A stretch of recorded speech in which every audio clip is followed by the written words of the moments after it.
Hey! Hello everyone, Matteo from the Hub World here with another Game Haul video. It hasn't been very long since my last one, it's just been over a month. I think that makes this the shortest amount of time between Game Haul videos ever, even dating back to the other channel. And the reason why is I kind of got lucky, both in the generosity of my friends and family for my gifts that I got for my birthday, and also that little trip that the Hub World crew went on about a month ago turned out to be very, very lucrative on my end. You may have seen some of the things I've gotten in the sets of other videos. I'm going to be showing those off here. So if you like the Game Haul series, be sure to like this video and subscribe to the Hub World for more content. I'm going to swap the camera now to the overhead view and we're going to get started. So I forgot to mention this in the intro. Not only is this the shortest interval between episodes, this actually might be the largest amount of games I've ever shown off in a Game Haul video. I even crossed off a lot of my bounty board, which is always cursed. The second I put a game on there, I won't be able to find it. So look forward to me not talking about those in the next video. But first of all, we're going to be starting off with the Nintendo 3DS. And like I said, I got some of these games that I'm going to be talking about as gifts. But the bulk of them were pickups. None of the 3DS games were gifts, but I'm going to start off with a very small game. Super Mario Maker for the 3DS. This obviously is the original Mario Maker. A really interesting port. But it makes sense because Nintendo had the touchscreen on the 3DS, and this is a complete unbox, by the way, for most 3DS games. It just has this little crummy little slip. Mario Maker 3DS was a great port. It isn't as featureful as the Wii U version. I made sure to not get a Player's Choice or UAE version because I just cannot stand either of those for 3DS. But Mario Maker is only available in this red case. So, I could change it if I wanted to, but, it sort of fits the vibe with a lot of other 3DS Mario games, like some of the Mario and Luigi games and so on and so forth. So, Mario Maker for 3DS. Just going to put a stack off to the side. Next up is a game that I'm crossing off my bounty board. And it's one that I've been looking for a very long time. That is Animal Crossing Happy Home Designer. It doesn't have the amiibo card, unfortunately. I picked this up on our Hub World trip, our day trip that we took. At a pawn shop randomly. A friend of ours recommended we go to this pawn shop, and they had boatloads of games there. So I actually found this for significantly less than what it's worth. It's not the most expensive game. The interesting thing that happened with this game was it had the NFC base that you could scan amiibos onto if you didn't own a new 3DS. And I've seen like the bundle of that with this game at other stores since I've bought this. Because once I buy a game that I'm really looking for, it's available everywhere. But yeah, this was a really interesting game. A lot of the features of this game are now in Animal Crossing New Horizons. And it'll probably be staples of the series going forward, like the building rooms for other characters and so on. So yeah, very happy to finally have this in my collection. So speaking of Wii U ports, another game that came really late in the 3DS lifespan is a game that I actually have never seen in store. And I had to pick this up because it was the first time I had seen it. But Captain Toad Treasure Tracker for the 3DS. Now, this game has a lot of UAE versions out there. And like I said, I don't want to buy that. And a lot of the time when I see this game in the wild, it's just the cartridge. Once again, late 3DS game has nothing inside that is worth noting, but this is one of those impossible ports kind of on a 3DS. The game actually is surprisingly pretty complete, and it does include those Mario Odyssey levels that came in the Switch version of Captain Toad Treasure Tracker. So I own all three versions of this game now, and the 3DS one is significantly more expensive than the other two. This game is probably going to be one that goes up a lot because it didn't sell well. It came out late in the lifespan.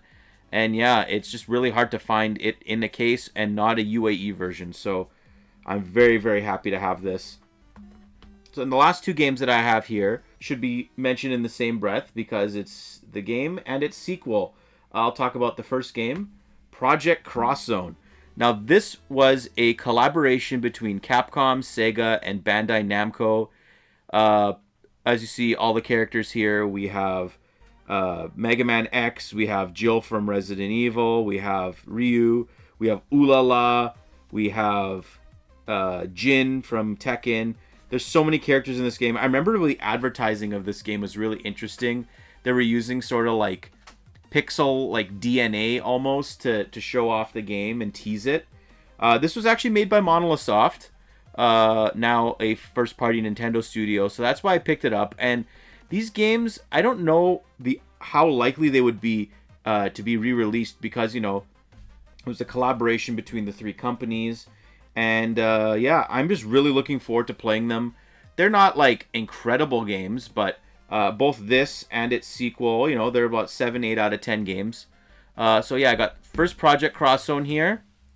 And then I got Project Cross Zone 2. I picked this up at my go-to game store. This game came out pretty late in the 3DS lifespan, but at least it came with a manual. I'm really happy about that. The interesting thing with Cross Zone 2 is, yeah, they have an expanded roster and there's new characters. Some old characters from the first game didn't make it, but also, you can see here, we have Fire Emblem characters and Xenoblade characters in the game. Like I said, because this was a Nintendo collaboration, I believe Nintendo had bought Monolith Soft between the two games coming out, so that's why we have Xenoblade and then also Xenosaga characters.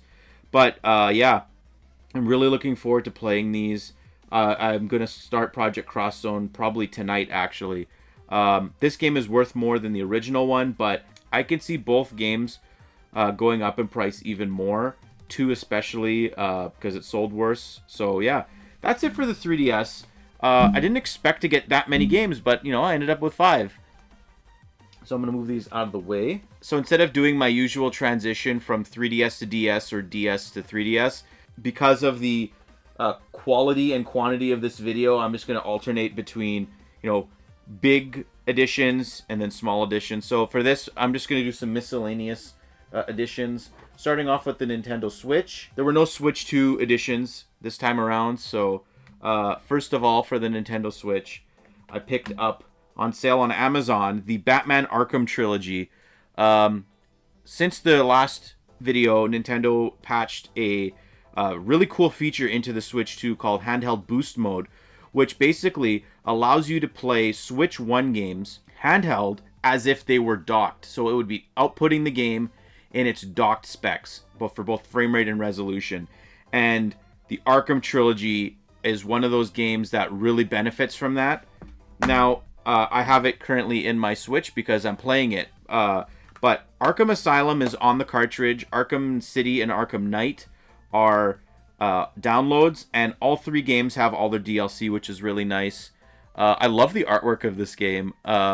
It's better than the Arkham Return to Arkham collection on the PS4 and Xbox One. Yeah, it's kind of sucks that not everything's on cart, but it's a Switch 1 game. And yeah, the performance of this game is really, really good. And I highly recommend it because I only paid like $20 for this on sale on Amazon, and the versions of the game are great. And then the last game is a game that Adriano got me for my birthday. I think Gino must have told them because this is like a very random game to get. But Mario and Sonic at the Tokyo 2020 Olympics. The reason I bought this, or the reason I wanted this, is because the game got delisted from the eShop. And the second it got delisted, I went on, or at least the second I found out it got delisted, I went on all my usual online stores to see if I could get a used copy of this game. And they were all scooped up. And all of my visits to game stores since, I have not found it.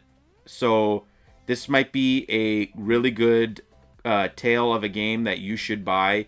A lot of online retailers like PNP Games and VGP Games have this on sale.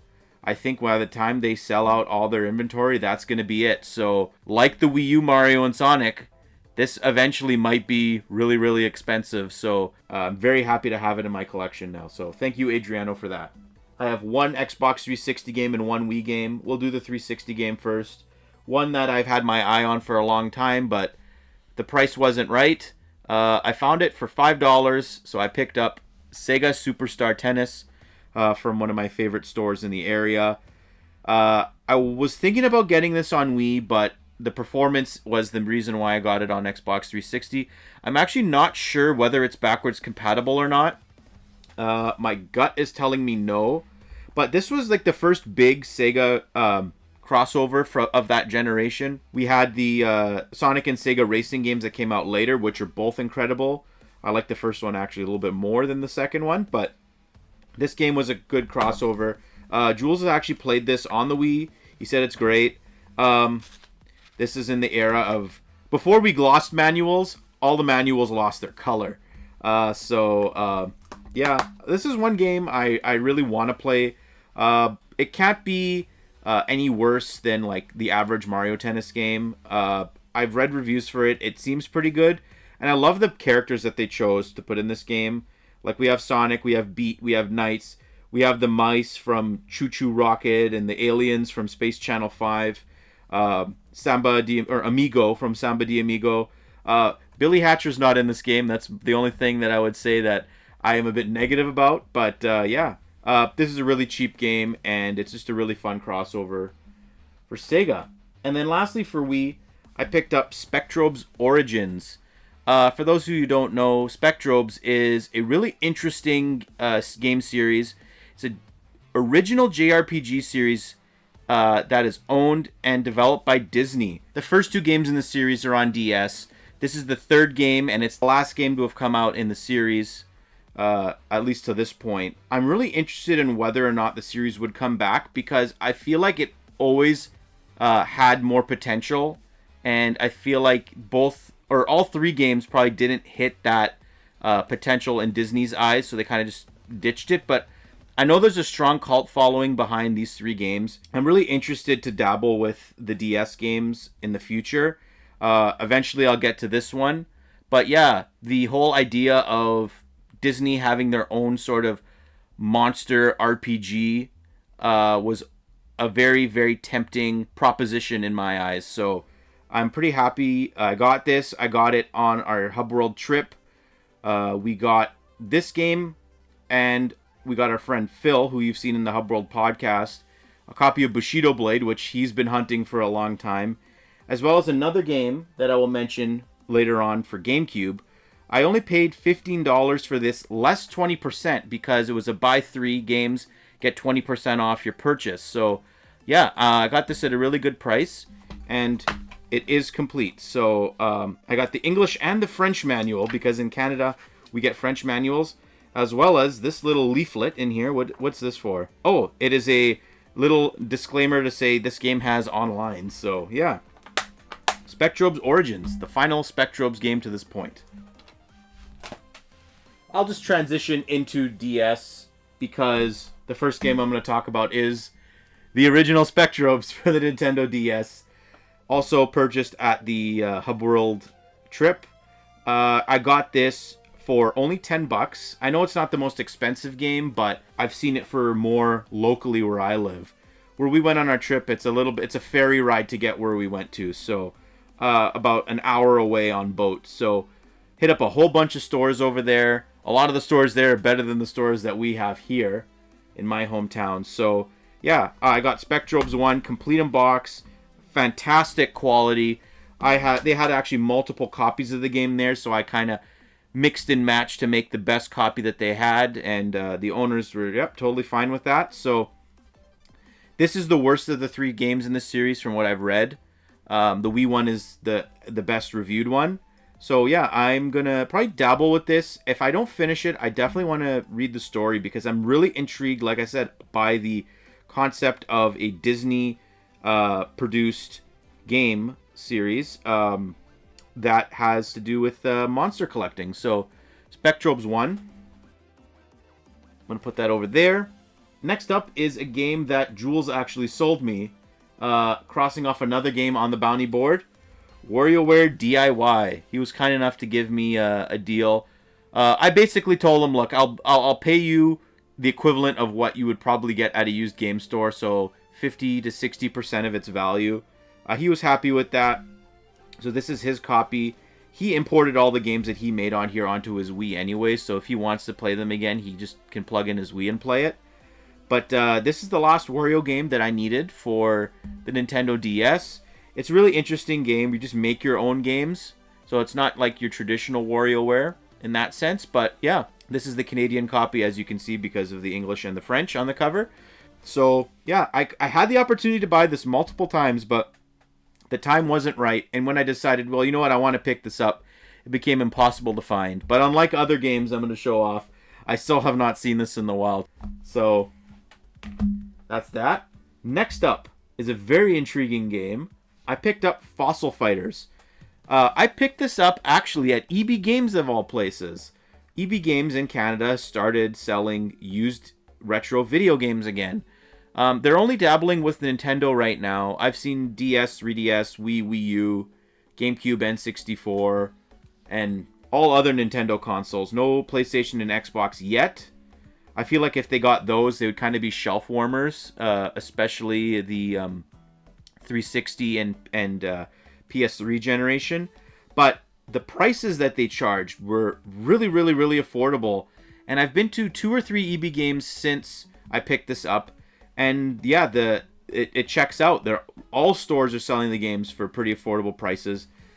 I paid $40 for this game. The base price was pretty affordable. Plus, I got my 15% EB Games loyalty bonus or discount on it.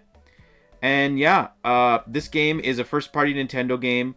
It's the cheapest of the 3 Fossil Fighters games.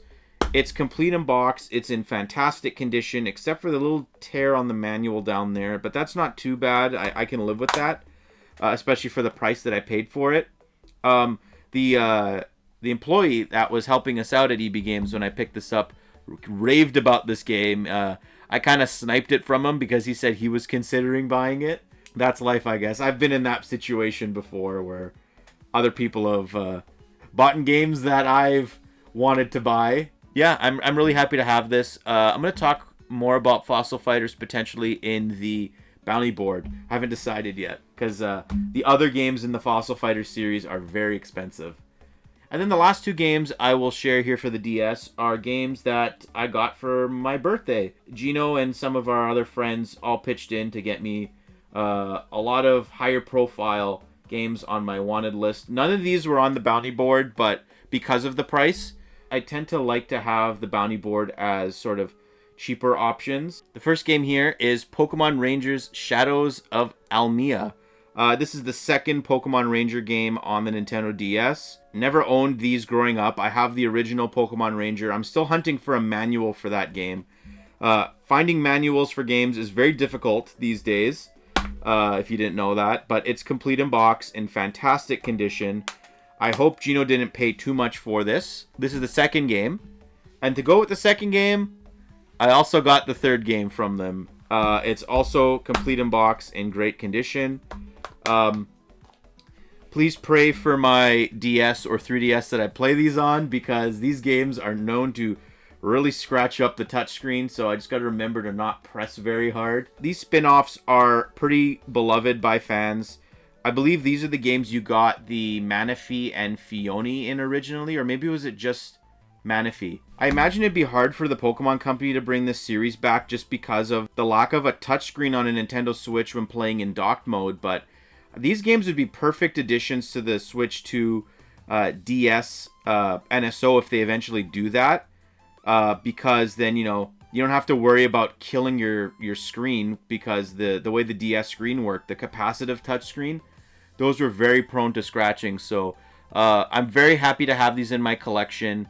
I'm very close to being done collecting Pokemon on DS with these 2 games. So once again, thank you to my friends for their very generous birthday gift. So move on to PS4 and PS5 next. All of these games are in the same series. I'd say this series is the biggest blind spot in my gaming library and my gaming journey so far. I've been getting into Resident Evil, And with me, when I get into something, I get into it all the way. I get fully invested. When I watch a TV show, I usually binge the TV show in record time. So for the PS4 games, I picked up Resident Evil 5 at EB Games. I got a really good deal on this with my EB Games Onyx discount, which is 15%. So Resident Evil 5, this game is co-op. I'm looking forward to playing co-op. And because it's the PS5 version, because this game came out originally on PS3 and Xbox 360, all the DLC is included in this game on the disc, which is really, really, really great. I'm probably going to play through this with Phil. I'm looking forward to that. That game, I got the last copy at my local EB Games. This game was a little bit harder to find, hence the PlayStation Hits. But honestly, I don't mind because I have a few other PS4 PlayStation Hits games. Resident Evil 6, like with Resident Evil 5, it has all the DLC in this. This was actually a copy I picked up from an online seller that I frequent all the time. And then with them, when I bought it, it said it could either be a regular version like Resident Evil 5 or Greatest Hits. I mean, it's fine. Like I said, nothing to show in here. This game is, I believe, I forgot which one people said is better. Both of them are not the most beloved games in the series, but I heard both are really good when you play multiplayer. So that's going to be the thing. When I get to these games, I'm currently playing it's funny, I'm playing through the games on Xbox, but I'm buying them for PlayStation because I'm trying to diversify my collection.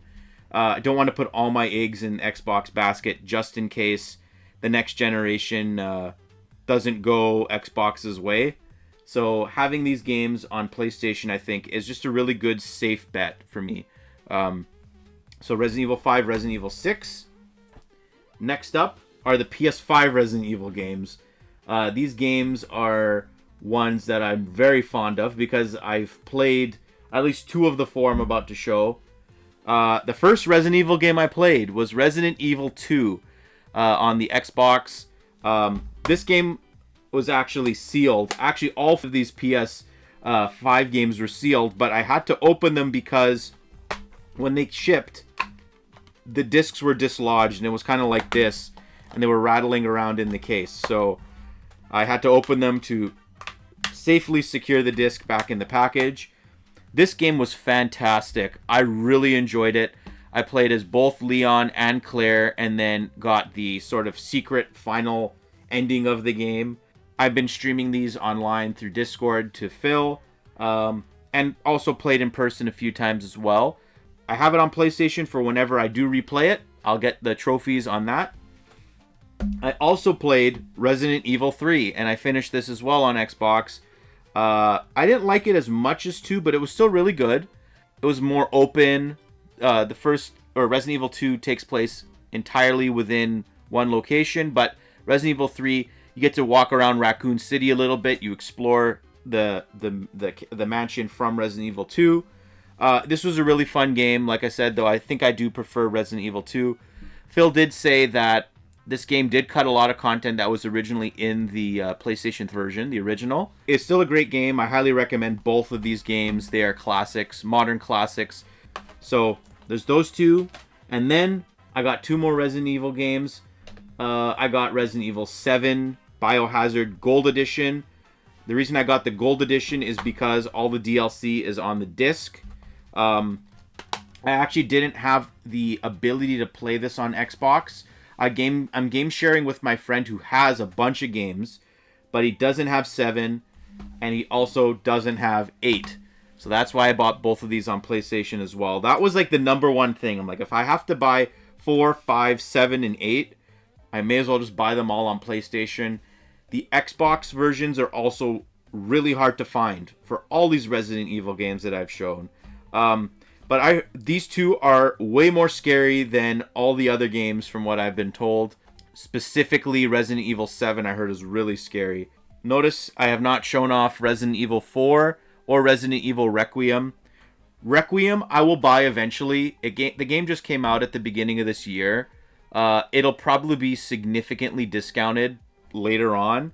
And heck, if they release a gold edition for it, I would probably pick that up as well. Resident Evil 4 is one that I'm looking for, so maybe next video I'll have a copy of it.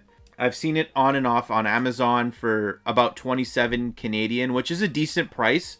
I've seen it go for 30 or 40 on sale at other retailers. I'm playing through 4 actually right now on Xbox, and that game is fantastic. I tried playing the original Resident Evil 4 on the GameCube a long time ago, but the tank controls really threw me for a loop. I'm just going to quickly just pick these up. The tank controls in that game really threw me for a loop. I'm not the best at using tank controls, so I couldn't really get out of the village for the first time in Resident Evil 4 and GameCube. So I'm happy to report that I am probably about 60% through the game, according to Phil. I have a few chapters left, and it's just, I can't wait to play it next. I keep thinking about that game. I'm really happy that I've finally played through the Resident Evil series, and hopefully by the next episode, whenever that is, I will have finished a few more, and I can report more about that. Heck, maybe we can record a Resident Evil episode of the podcast. I think that would be actually really fun, but I might wait until I've played at least the 9 mainline games, maybe even like Code Veronica and Revelations and stuff like that. So, yeah. But we're not done with Resident Evil yet. Next up, I think I'm just going to take a bit of a breather and just go through some miscellaneous collectibles that I've picked up in the last few months. So the first thing I got from my Nintendo is the Super Mario Galaxy 1 and 2 pin set for the Mario anniversary. I was meaning to get this earlier, but it sold out relatively quickly. I have a lot of my Nintendo Platinum points that I just don't know what to do with. So whenever I buy games from Nintendo, I always lump in some of these my Nintendo collectibles. This restocked around the time the Mario Galaxy movie came out, and I believe it's still available if you haven't gotten them. These pins are significantly bigger than I thought they were going to be. I don't know what to use for scale. Like, this is my finger for scale. It's almost like between the tip of my finger to my knuckle on my index finger. So yeah, I think it's a really good value. I think this was only like 600 points. Recommend getting this. And something that was a little more expensive was the Metroid sort of standee. I'm intending to use this as sort of like a bookend. I have the Mario Bros. 3 one. They also have a Mario Bros., a Super Mario Bros. And a Super Mario Bros. 2, one of these. So this was more expensive. I think this was like 1,000 points. But yeah, I love Metroid. I want to complete the Metroid series, having all the physical copies. I'd need this game and I think Zero Mission, and then I have all of them. Yeah, this is just really cool. Metroid, it's just so random to have a Metroid one of these, but that's why I picked it up in all honesty. It's metal, and I'm going to be putting it on my shelf very, very soon. So the last collectible I got is something that Jules actually got me for my birthday. This is pretty creepy, obviously, but I love it. This is an original 1998 Mumbo Jumbo plush. In this line of plush, see if I can find a picture of it, there was Banjo, Tooty, and Mumbo. And then in the series, the greater series of these plushes, they have Winged Mario, which I have, Luigi, Wario. I believe actually I showed Wario off in a previous game haul on the other channel. Yoshi, Donkey Kong. Nintendo released a lot of their biggest characters at the time. And the Banjo-Kazooie cast, because these came out in 1998. And, you know, for being such an old plush, it's in really good shape, all things considered. The only thing it's missing is its tag, which is not the biggest deal in my eyes. I really want to get the Banjo one, but it's so expensive. I don't know how Jules was able to get this. He said he imported it, but like he didn't give me a lot of specifics. Honestly, I don't need to know the specifics, but this thing is amazing. I actually didn't buy the Fangamer Mumbo plush because I just never liked the way it looked. But I think from afar, this actually looks more like Mumbo than that one. So maybe I'll put a picture of the Fangamer one here so you can actually see it for yourself. His head is a weird shape, if I remember correctly. But yeah, this is a really great plush, and I'm really happy to have it in my Banjo-Kazooie collection. Maybe I'll update my Banjo collection around the time of Banjo's birthday in June. So I've got a lot of stuff since the time I made that video on the old channel. Now, for the really big stuff. GameCube and Nintendo 64. We'll do GameCube first because the big things are the N64 games. I got a big stack of GameCube games here. I don't want to spoil what they are, so I'm just going to move them off to the side. I'll go from least interesting to most interesting, and I think this is also in order of least expensive to most expensive.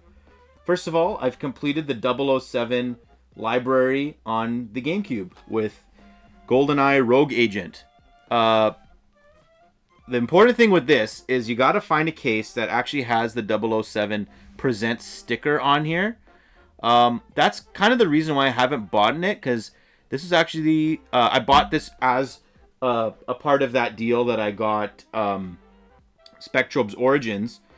I got it for a really good price, and I also had the sticker, and that's why I haven't bought in this game in the past, is because none of the copies I'd seen in the wild have the sticker. Another interesting thing about this game is it has 2 discs, and I don't know what the discs are, because I've actually heard this is not a very good game. I believe this was the first attempt that a non-Nintendo or Rare studio tried piggybacking off of the success of GoldenEye. The first one was this. Actually, yeah, and the second one happened on the Wii.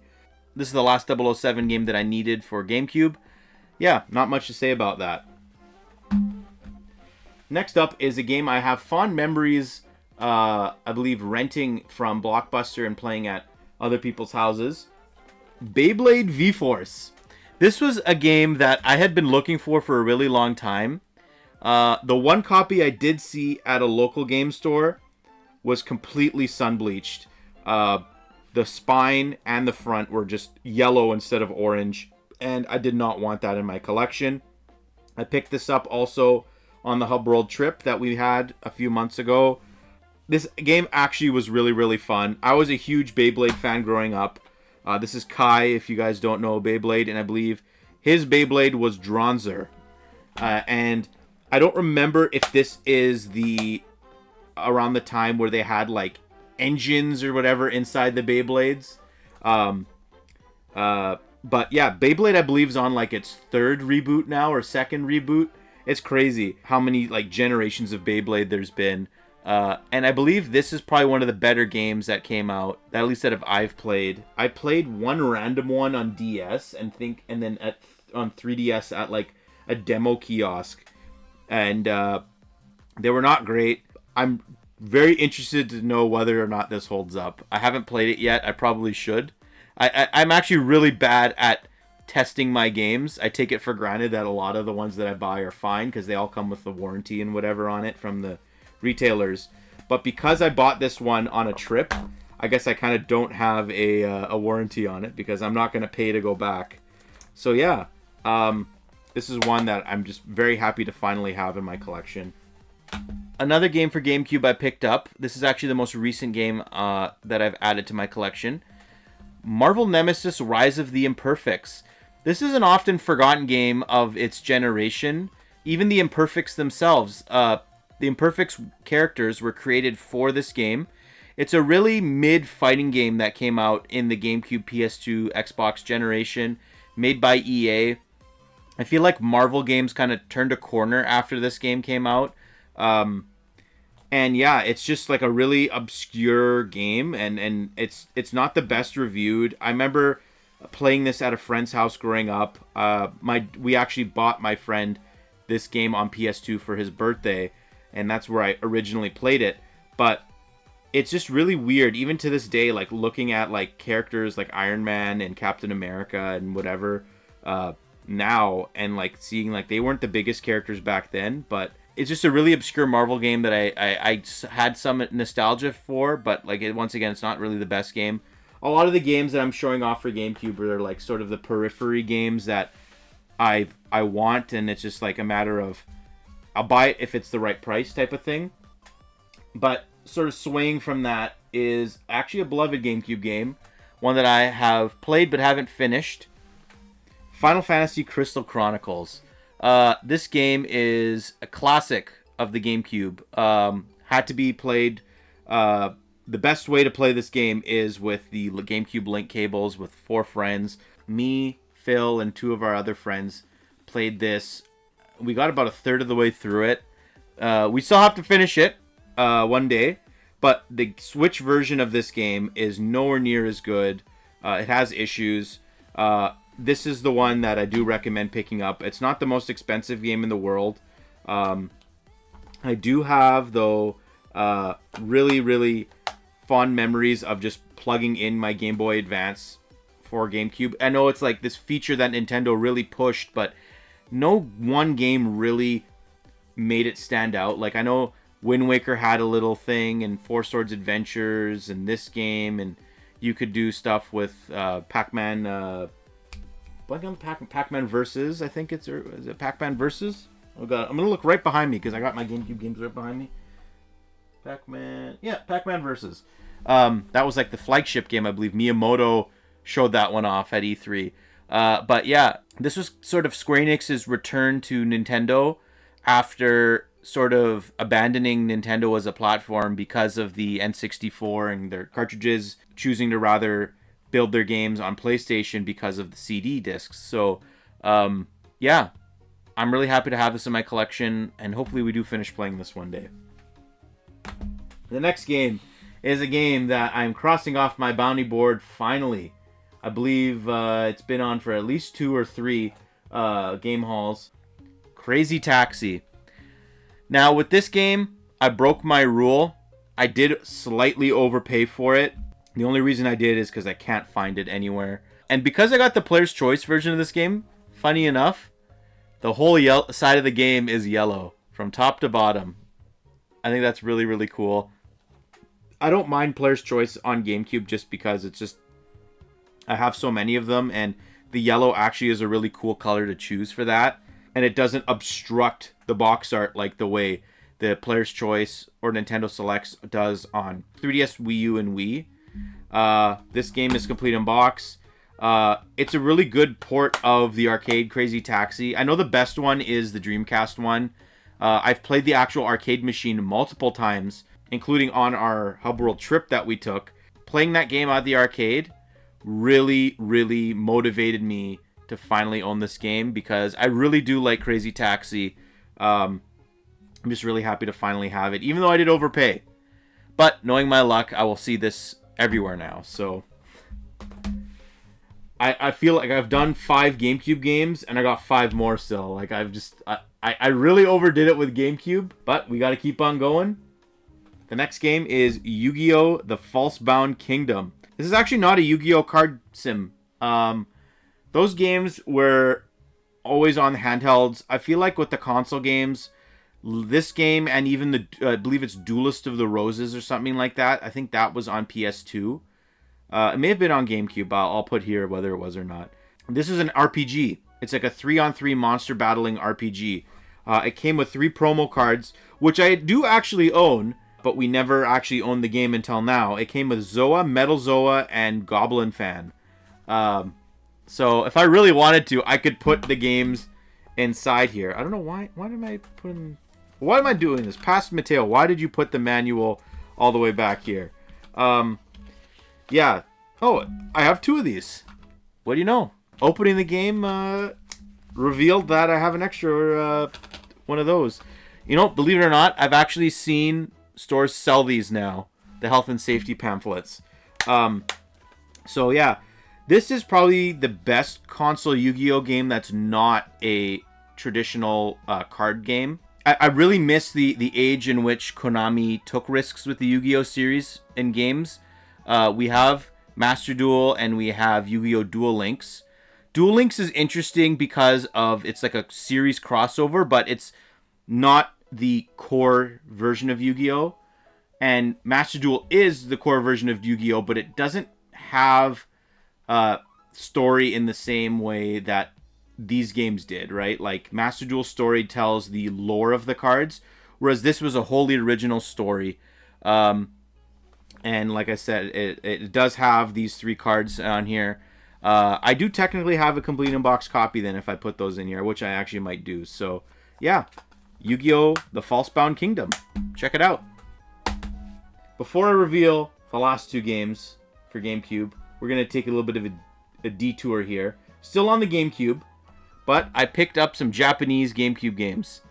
2 games that have not been released in North America, but these do have European versions. The European versions are more expensive, I believe, especially for one. But was randomly at a local game store, and they had these there. And looking forward at where do I take the series and where do I take my collection, I do want to get more games that never came out in North America. And I can actually do a slight mod to my GameCube to be able to play these. And Phil and I were talking about doing that. I might actually bring my GameCube over to his place and we could work on it and have the ability to play these games. The first game is the Nintendo Puzzle Collection. This game has Dr. Mario 64, which actually never came out in Japan until this game came out. Panel de Pon, which is a Super Nintendo game, and Yoshi's Cookie, which was an NES game. But Panel de Pon and Yoshi Cookie got sort of remade in the art style of Dr. Mario 64. Now, if you've never seen a Japanese Nintendo GameCube game, this is actually a dust cover, and the real game is here. And if you recognize this case, well, that's because there actually was a release of this case in North America. This is the case that the Game Boy Player disc came in. So, very similar to PlayStation 1 in the sense where the manual is used as the cover of here. And yeah, the exact same size disc that we have in the West. And the manual is really small. I just find these little GameCube Japanese games, I find these really adorable. And the only problem, though, is I don't have a nice way to display them because compared to a North American GameCube game, here, they are significantly shorter and they are thinner. So I got to think of a way to display them a little better. But yeah, this is a first-party Nintendo game. I'll collect first-party Nintendo games. And this is one that hopefully I can play eventually. Even though I've played all 3 of these games, but I haven't played the version of Panel de Pon and Yoshi Cookie that are actually in this. So one day, I really hope I can play that. And the other game is one that I was first introduced to in Super Smash Bros. Melee. Doshin the Giant. This is a God Sim game. Originally, I believe, was released in Japan on the Nintendo 64 disc drive. And then this is sort of a more complete version of the game. But yes, it is also complete in box. I actually got to spin this around because it's not supposed to be that way. I believe when I showed my friend that, he did not put it the right way. The disc is right here. This game did come out in Europe, so it is possible to play it in English if you play the UK version of it. But I know for a fact that version of the game is really expensive. But I could mod my GameCube, and I think I could even be able to play the English translation of these on there if I do that a certain way. So I don't think there are any more exclusive GameCube games for Japan. These might be the 2 big ones. I'm gonna look more into that because the store I did buy these from did have other Japanese GameCube games. Like they had Melee, they had Paper Mario Thousand Year Door, they had Sonic Adventure 2. But I wanted to get these because I know these games are not available in North America in any way, shape, or form legally. So there's those 2. Gonna move this GameCube pamphlet out of the way. I gotta look through all my GameCube games now to see which ones don't have that. The last 2 games, well, the last game, because it's 2 versions of the same game for GameCube. I recently got a copy of Resident Evil for the GameCube. This is a remake of the original Resident Evil that came out on PlayStation. It's player's choice, complete in box, in really good shape, and everything. Gino did not know I got this. So, when he went and bought the Pokemon Ranger games with Phil, he went and picked up a copy of Resident Evil for the GameCube. But the non-player's choice version, it's also complete in box. It's in really good shape. Does it have the white piece of paper? It does have the white piece of paper. And it has a Nintendo Power pamphlet that is showing off Smash Bros. Melee. I do have this issue, by the way. So, what do I do now? I don't want 2 of these games on my shelf because space is limited. But I think I'm going to keep the one that Gino got me because it is more valuable. I didn't pay anywhere near what this is worth, so if I trade this in towards something I really want, I will probably still make money on that transaction. So I'm probably going to keep Resident Evil 1, this one here. I'm not going to play it, though, because, like I said earlier when I was talking about Resident Evil 4, this game has tank controls. There are better, more convenient ways to play this game also, like on the Xbox and PlayStation. But I want to take, I played 2, 3, and 4. Phil wants to play some games. He loves this game. So I think my first experience with Resident Evil, the first game, will be watching Phil stream it. So that's actually going to happen pretty soon, like I said, because I'm almost done playing 4. So now I am done with GameCube, for this video at least. I don't think I've ever shown off this many GameCube games in one video before. That is a first. I'm going to hand these off to Gino on the side, because now we only have 3 games left. So the last 3 games that I'm going to be showing off today are Nintendo 64 games. So the first game I'm going to show off was purchased on our trip as well. And it was just a matter of being at the right place at the right time. Because I owned a manual and a loose copy of this game, and I just needed the box. And now I finally have a complete unboxed copy of Perfect Dark. Condition-wise, it's not the best. I'd say it's probably a 6 out of 10. There's a little bit of a crease there and a little bit of a crease at the top. But other than that, it's in really good shape.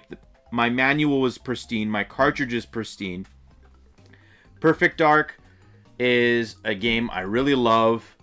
I'm so upset that its sequel or reboot or whatever it was going to be on Xbox got canceled. Yeah, that was one of those most crushing days to be a Rare fan, was when that was canceled. But this game is a timeless classic. I really like this game. I think I like it more than GoldenEye, to be honest with you. It doesn't have the problem that I feel that GoldenEye has, that, it's being bogged down by a license. I feel like Joanna Dark's a really compelling character, and things like the laptop gun were something that couldn't have been done on the original GoldenEye, and there's a conspiracy plot in this game, and the aliens and all that. It's classic Rare. This is a classic game. But with that being said, I don't recommend playing it on N64. The 360 remake or re-release, I guess it's a re-release, is the best version of this game. Improved textures, improved frame rate, all that jazz. So, yeah. Perfect Dark is a classic game that I need for my collection. Next up is a game that has been on the set of a podcast, if you've been keeping your eyes open. One of my favorite N64 games of all time. One I've been looking for a very long time, but I haven't said it in any of these videos. One that I am definitely going to be looking to get a case for because it is so big, and that is Star Fox 64. It's a big box. Star Fox 64 and Hey You Pikachu actually are both in this big box. But this, believe it or not, is not the biggest box you can get for an N64 game, because Pokemon Stadium 1 actually takes that because of the N64 transfer pack. So here are all the sides of the box if you want to see. I love how every side of the N64 box has a different image on it, and we got an R-Wing here. Here's the back if you're interested. So this is big because it came with a Rumble Pack, and I'm going to open it up for all of you just to show you the condition. So the manual isn't the best. I could probably upgrade this if the price is right. The corners are dog-eared, but I might put this under a heavy book just to see what it does. And then here's just your classic N64 health and safety stuff. Here is the Rumble Pack itself. Note, it does not have batteries. Thank God they did not include batteries in here, and they did not explode while being in... This is probably in someone's garage or whatever. And here's the copy of the game. Fantastic game. Timeless N64 game. I actually replayed it in its entirety multiple times leading into our Star Fox podcast. Star Fox 64, like I said, is one of those generational Nintendo games. I really hope that all the rumors about the series revival are true, because this game came out in 1997, and to this day, it has still not been beat. No other Star Fox game, heck, in my opinion, no other on-rail shooter is better than Star Fox 64. This game is a gem, and it's available on NSO. It was remade on 3DS, so that's also a fantastic version. So there's no shortage of places to play this game, and I'm so happy to finally have it in my collection. And actually, you know, for being an almost 30-year-old game, the box is in pretty good shape, all things considered. So that's that. I'm just gonna move these off to the side. And now, the final game we will be adding to the collection. And the reason I say we is because I actually didn't pay for this game. Gino bought this game, but I pushed him to get it because it was at a very good price. And it's a game we have talked about many times. We talked about it a lot in the previous Hub World podcast. And then also, it's a game that is rumored to be getting remade. And now I think we own every single physical version of this game. We got, and Gino paid for, the Legend of Zelda Ocarina of Time Collector's Edition. So the holographic cover is here. Inside of this is the gold cartridge. Gino, do I have permission to open this to show the people? I'm scared. Well, I'll open it very slowly. I'll be careful, not to worry. Okay. So this was purchased on our Hub World trip. Here it is in all its glossy glory. I believe all if you pre-ordered this game, this was the version you would get. But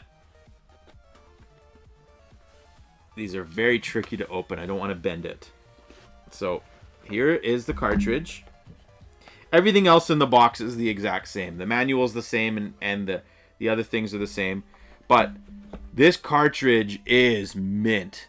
This is in such good shape. I love how, like, you can't really tell where the sticker begins and the cartridge ends. Like, it seems like it's all flush. But the box is the main thing. They had another box there that was peeled in some spots. This box isn't amazing because it has dents on the top, but we talked about it and we both came to the agreement that we'd rather have a box that was bent or dented than peeled. But, like, this thing is, I would say, probably 7 out of 10 for condition. But since we bought it, this price has spiked on this. Like, Gino paid a good amount for it. I don't want to say because I'm sure he still probably feels some buyer's remorse, but I think this was a very good investment. Here is the original Ocarina of Time that I have. Yeah, it's player's choice, but, like, second printings or other non-pre-ordered versions of the game came in this box. So you have the muted gold, and the cartridge inside of this is gray. The backs are almost identical, but that's because this backing, the red stripe, was on this and the first printing. Because this is player's choice, it has the gold. So, you know, it's almost there, but maybe I'll just get a normal copy, complete unboxed copy of Ocarina of Time. What do you think, Gino? Should we get another CIB Oot? You can buy that. Yeah, well, but go pull the other one next to it. You gotta grab what they got overseas. Oh, yes. And then I showed this in another game haul, a previous one on the old channel, but this is the Japanese Ocarina of Time. I'm not gonna open it up because I did an in-depth unboxing of it in its video.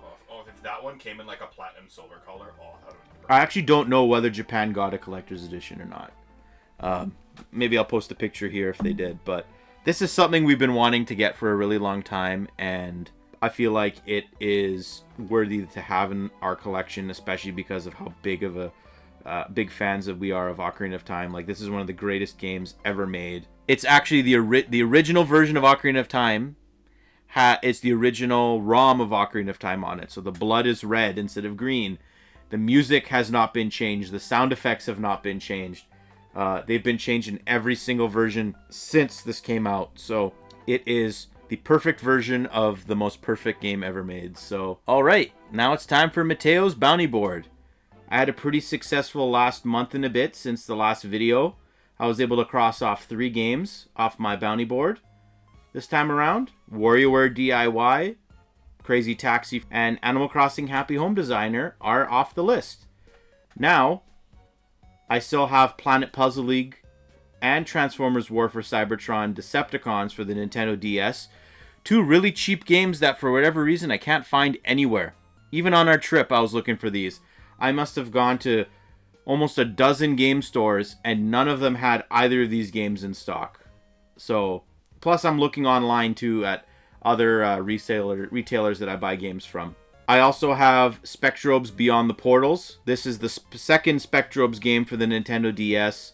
Not too crazy expensive, but I need to get it for a good price. I don't want to pay the full $25 to $30 that it would run me. Also for the DS, Pokemon Troze. Pokemon Troze is a fun puzzle game for the DS. I remember demoing it at Zeller's back in the day when they had demo kiosks for the DS. Think sort of Pokemon Cafe Remix. It's sort of a match 3 Pokemon puzzle game based in Generation 3 Pokemon. It's somewhat pricey, but I think I could find it cheap if I'm patient enough. And then lastly, for the Nintendo 3DS, Ultimate NES Remix. I have the Ultimate NES Remix on Wii U, but I want to be able to play this game portably. So, yeah, I think the 3DS version of it was pretty good as well. And that's that for this video. I hope you enjoyed all my stories about how I got all this stuff. Kind of went a little overboard this time around. I think going forward, I might not do the quarterly game hauls anymore. I just might make videos whenever I amass enough stuff to warrant making another video. So I'm not going to really tell you when to expect the next one because I don't even know when that's going to be. I've kind of tapped myself out for a little bit between the birthday and everything. So thanks everyone for watching. Maybe comment down below what series of games I should get into because Resident Evil was probably the biggest series on my backlog that I'm starting to chip away at. So when I'm done with those games, I'm going to need someone else to play. So thank you everyone for watching. I will see you again next time. Bye.